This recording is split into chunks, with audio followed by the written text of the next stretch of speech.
Hey, welcome to another episode of InRange. You know what I've got here? I've got the U.S. Army military contract Sig Spear, chambered in 6.8 by 51, otherwise known as 277 Fury, with their suppressor, the whole 9 yards. And we're here in beautiful West Virginia. And, well, you know what we've got in the Appalachian Mountains? We've got mud. Not Arizona mud, but it's mud. So we're going to do a Sig Spear mud test. Now, as normally, we're going to fire a couple rounds to show you that the gun's working properly.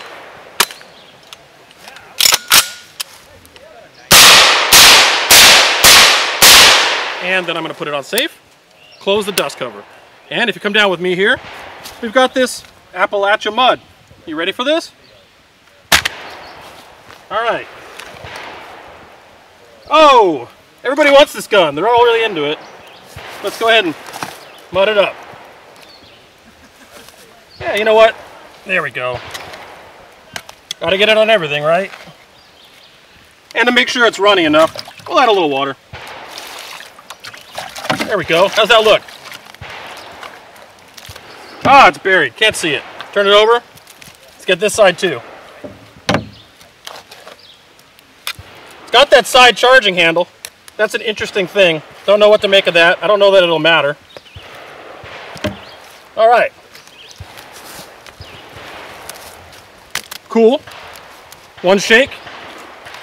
Safety's off. 5 rounds. No problem whatsoever. Now, as usual, dust cover open.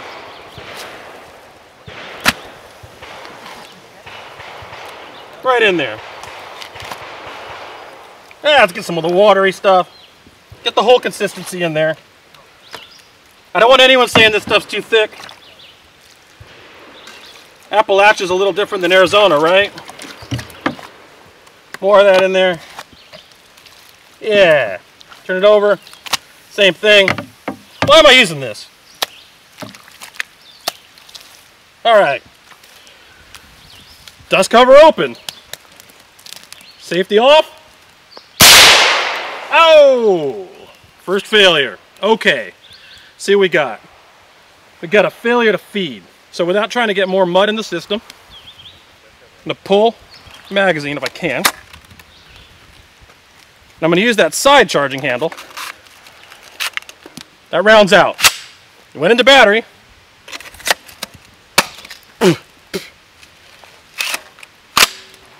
We're in battery. Failure to fire. Looks like we're in battery. I'm going to ditch this magazine. It's got a little bit of mud in it. Let's open the action. What we got going on? I'm going to lock it. Little finger there. There's some mud in there. It's not horrible. There is an opening when the bolt is locked open on the side. We don't want to test that at the moment. Let's go ahead and take a fresh mag. Clean ammunition. Not in the battery. Everybody's going to say to hit this, but I'm not going to do it. Open it.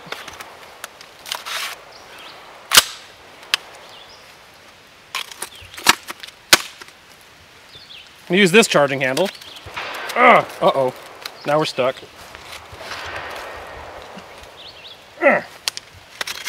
We might be done. Let's see here. All right, we're going to mortar this. I'm going to use the side charging handle. That's kind of a cool feature.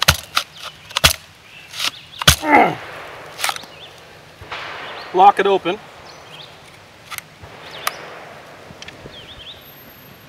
All right, we're going to do the thing that almost never works, but everyone asks for. Water.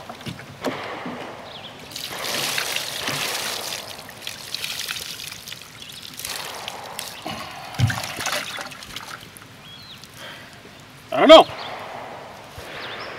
Clean ammo.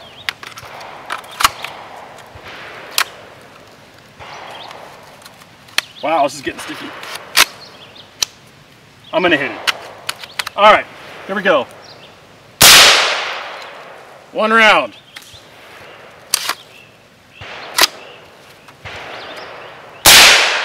All right, I'm gonna have a failure to fire or reset the trigger. Failure to cycle. Double feed. Yeah. Let's lock the bolt. Pull the mag.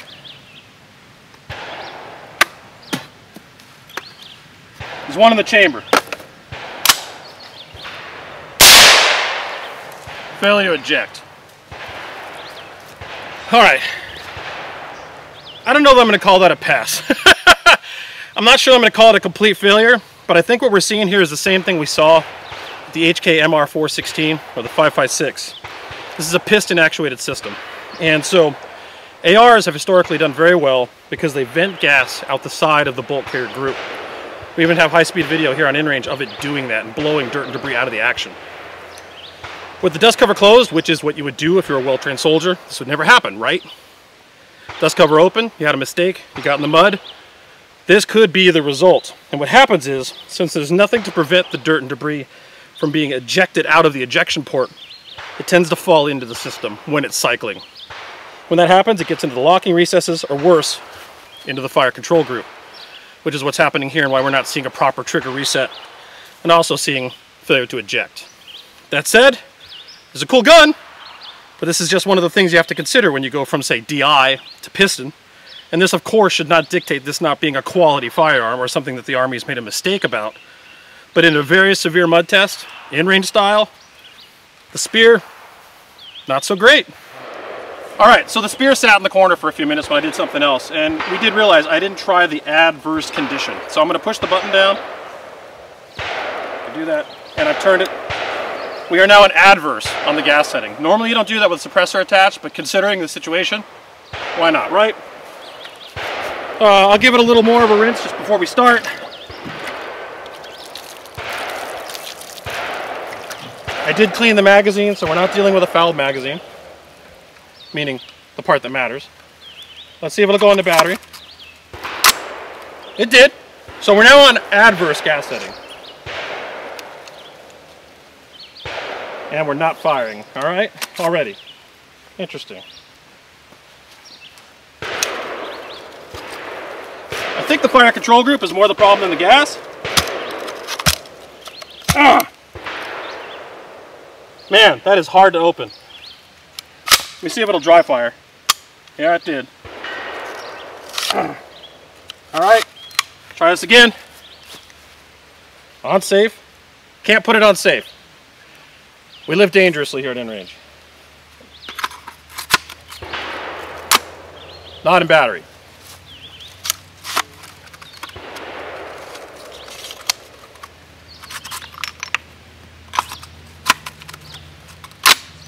In battery.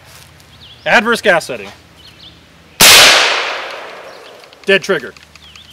Adverse, normal, didn't matter. So we did it. Make sure we didn't leave that out of the conversation.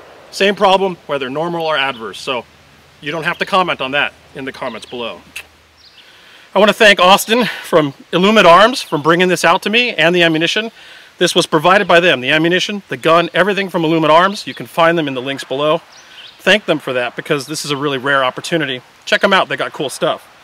I also want to thank the audience for watching and supporting InRange with patreon.com/InRangeTV, making it possible to be out here in West Virginia to do this cool video for you. Share with your friends. Alright, so we've got our West Virginia little creek here. Let's clean our guns. Oh, spear bath.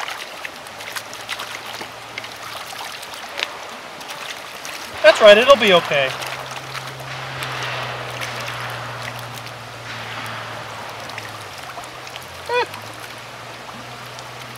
Hey, you're feeling better already.